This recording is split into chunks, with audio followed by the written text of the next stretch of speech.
Voilà, ici donc c'est un problème qu'il faut résoudre aussi de nouveau avec ces mêmes fonctions, mais c'est un peu compliqué. Donc, on va d'abord regarder, donc, ici il y a une piscine, ça c'est une piscine, et tout autour on va faire un bord en mosaïque.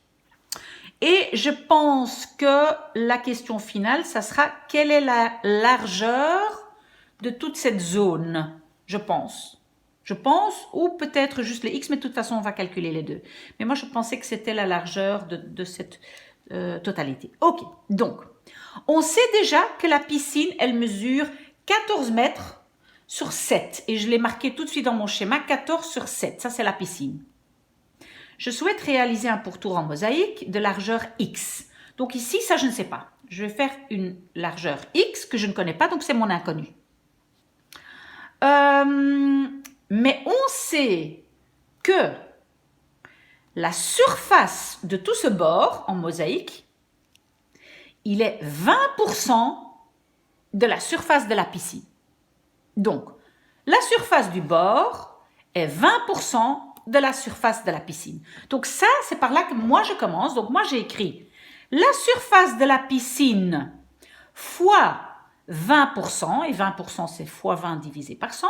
Donc la surface de la piscine fois 20 divisé par 100 est égale à la surface de mon bord en mosaïque. C'est comme ça que moi j'ai commencé. Ça va? Ok. Là-dedans, qu'est-ce que je connaissais? Je connais aussi déjà la surface de la piscine. Comment je fais ça? Je fais la longueur fois largeur. Donc 14 fois 7. Je l'ai marqué ici.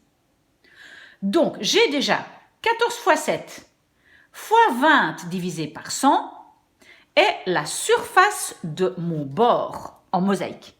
Ok. Et moi, j'ai fait le calcul et j'ai obtenu 16,6 mètres carrés et donc la surface de mon bord. Ok.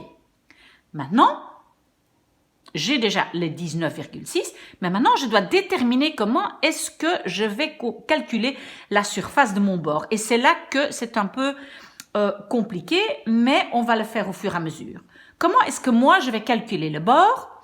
Je vais d'abord calculer ce machin-ci 2 fois, donc là et là.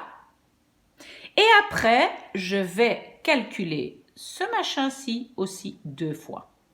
Vous êtes d'accord? Donc, j'ai ça, même chose que ça, et j'ai ça, même chose que ça. Donc, d'abord, je prends la surface de ça et je vais la faire fois 2. Donc, j'écris 2 fois quoi? Donc, 2 fois la surface de ça. Quelle est la surface de ça? Ben, c'est longueur fois largeur. La longueur, c'est 7 mètres plus x, hein, on est d'accord qu'on appelait ce petit morceau x. Donc ma longueur, c'est 7 plus x, donc j'ai écrit 7 plus 2x, fois la largeur, et la largeur, c'est x. Okay? Donc maintenant, j'ai la surface de ça, et j'ai fait fois 2, comme ça j'ai déjà ces deux machins-là. Maintenant, je dois encore avoir ces deux machins-là. Donc d'abord, je prends celui-ci. Donc je fais plus, parce que ces machins-là, plus ces machins-là font mon bord. Ok. Donc je prends 2 fois longueur 14 fois x. Hein, parce que j'avais dit que ça, ce petit machin, c'est x. Ok. Et maintenant, j'ai en fait la surface totale du bord. Et je savais déjà que c'était 19,6. Donc maintenant, j'ai en fait tout ce dont j'ai besoin pour calculer. Qu'est-ce que je fais? Je fais d'abord distributivité avec cela. Donc, j'obtiens 7x plus 2x au carré. Le reste, je laisse. Et ici, je fais 2 fois 14 fois x, ça fait 28x. OK. Et puis, je fais de nouveau distributivité avec ça. Donc, j'ai ici 14x plus 4x au carré, plus, voilà, tout ça. OK. Et maintenant, je vais mettre tout un tout petit peu, je vais tout organiser, que je commence d'abord avec mon x au carré, puis mes x, ça va? Donc, je mets celui-ci devant de l'autre côté. Donc, il va de l'autre côté de... Voilà, il va à gauche. Donc, je mets moins 4x au carré. OK. Après, ici, j'ai 14x plus 28x. Ensemble, ça fait 42x. Mais je vais aussi les mettre de l'autre côté. Donc, ça devient moins 42x. OK. Qu'est-ce qu'il me reste d'autre? Eh bien, il me reste celui-ci, 19,6, qui était déjà de ce côté-ci. Donc, je ne dois pas le changer. Ça reste plus. OK? Égal à 0. Voilà. Maintenant, ici, voilà, j'ai la fonction avec laquelle je vais de nouveau faire cette formule que je dois connaître par cœur. Voilà. Je le fais. Vous pouvez regarder comment j'ai fait et on obtient 2x. Évidemment, ma surface ne va pas être négative. Donc, celui-là, je l'enlève déjà parce qu'elle ne va pas être négative. D'accord?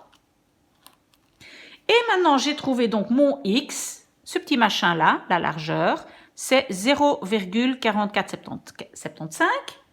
Et si on me demande la largeur de toute cette zone, ben, c'est 7 plus les 0, machin, plus encore une fois les 0, machin. Donc, toutes ces zones, la largeur, c'est ceci, si j'ai bien compris. OK, très bien. Et maintenant, on va vers, je pense, la dernière question.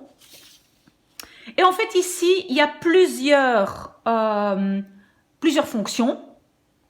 Et on doit savoir ici laquelle est, donc, quelle fonction ici va avec quel graphique. OK. Alors, ici, on a une fonction qui fait on va dire, on a le 1 qui fait ça. Et le 2, il est là, il fait ça. Donc, j'ai en fait, ici, on peut dire un petit smiley souriant, un qui n'est pas content, qui est à l'envers, qui est, voilà, qui n'est pas content. Donc, j'ai un comme ça et j'ai un comme ça. C'est très important. Je ne dis pas ça pour rigoler, mais c'est vraiment important de retenir ça que un smiley qui sourit, la fonction est positive, mais un qui n'est pas de bonne humeur, qui est triste, il est négatif. Et voilà, parce qu'on a besoin de ça. Donc, qu'est-ce que moi j'ai fait d'abord? J'ai regardé ici. Donc, j'ai regardé dans toute cette liste les fonctions qui pourraient correspondre à celui-ci. Donc, quand on a un smiley comme ça, c'est toujours une fonction au carré. Donc, l'exposant est toujours 2. Donc, qu'est-ce que moi j'ai fait? J'ai trouvé dans toute la liste ceux qui avaient fonction 2, qui avaient exposant 2, qu'est-ce que je dis? L'exposant de x était 2, et ils étaient positifs, donc il n'y avait pas un moins ici, parce qu'il est, on va dire, souriant. Donc, ça peut être celui-ci, celle-ci, cette fonction-ci, ça peut être cette fonction-ci, ça c'est aussi exposant 2 positif, et il y avait encore une dernière ici, voilà. Donc moi j'ai d'abord écrit qu'est-ce que ça pourrait être comme fonction. Une fois qu'on a trouvé ça, moi j'ai fait comme ça. Donc j'ai pris les 4 fonctions et je me suis dit, bon, je prends un point ici qui est très clair. Voilà, c'est le point plus ou moins 8 pour le x et pour le y 12. Voilà. Donc je vais mettre 8. Je vais remplacer x par 8 et je vais regarder si je vais obtenir plus ou moins 12. Donc, si je mets un 8 ici, 8 fois 8, 8 exposant 2, ça fait déjà 64. Oh, ça va être beaucoup trop grand. Non, je dois obtenir 12. Ici, 8 fois 8, non, ça va être beaucoup trop grand. Voilà, j'essaye et finalement, j'ai trouvé que si j'ai 8 fois 8, 64 et je le multiplie par 0,2, ce que vous pouvez faire avec votre calculatrice, je vais obtenir plus ou moins 12, un chiffre là. Donc, ça doit être celui-là. Donc, j'ai marqué que la première fonction correspond à celui-là. J'ai mis un 1 là. D'accord? J'ai fait la même chose pour le 2. Donc, le 2 ici, voilà, comme j'ai dit, c'est de nouveau, c'est un smiley, donc ça doit être exposant 2. Mais, il ne sourit pas, donc ça va être négatif. Donc, qu'est-ce que j'ai fait de nouveau ici? Vous voyez, j'ai pris dans la liste toutes les fonctions qui avaient et exposant 2 et qui avaient un moins devant. Voilà, j'ai fait ça. Et de nouveau, j'ai choisi un point. Moi ici, j'ai choisi le point qui est plus ou moins 2 sur le x et moins 4. Voilà, j'ai pris ce point-là. Vous voyez, sur le x, il fait 2, sur le y, il fait moins 4. Et j'ai essayé de mettre le 2 à la place du x et regarder si j'obtiens moins 4. Et j'ai comme ça essayé. Et qu'est-ce que j'ai trouvé? Que la fonction qui s'approche le plus, c'est en fait cette fonction-ci, moins x au carré. Parce que si je mets 2 dedans, j'ai 2 fois 2, 4. Ah ben, ça fait moins 4. OK, c'est correct. Alors, maintenant, les deux fonctions ici en dessous, c'est peut-être un peu plus compliqué parce qu'ici, une fonction avec un x, voilà, exposant 3, ça ressemble ou à ça, ou à ça. Voilà, donc on va avoir une crolle comme ça, ou une crolle comme ça. OK. Alors, on va commencer par celle-ci. Donc, vous voyez, elle est positive. Et hop, voilà, elle devient négative. Donc, elle est comme ça. Et quand elle est comme ça, elle va du positif vers le négatif. Ben, la fonction doit forcément avoir un moins devant. Voilà. Donc, quand il y a un moins devant, ben, la fonction ressemble à ça. Et vous allez voir le prochain, quand il y a un plus devant, la fonction ressemble à ça. Donc, notre numéro 3 ici, voilà, doit faire ceci. Donc, doit être et négatif et exposant 3. Donc, j'ai pris dans la liste tous ceux, il y en avait 3 qui avaient ça, qui étaient et négatif et 3. Et de nouveau, j'ai cherché un point. Moi, j'ai pris ici le point là qui s'appelle 3 et sur le y, moins 1. Voilà. Le x, le 3, je l'ai mis dedans. Et voilà, finalement, j'ai compris que, voilà, c'est cette fonction-ci qui a comme solution moins 1. Donc, j'ai mis le 3 là.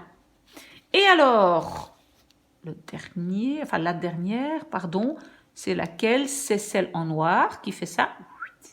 Donc, celle-là, elle va de moins vers le côté plus. Donc, une qui ressemble à ça, elle doit être positive devant et au 3e degré.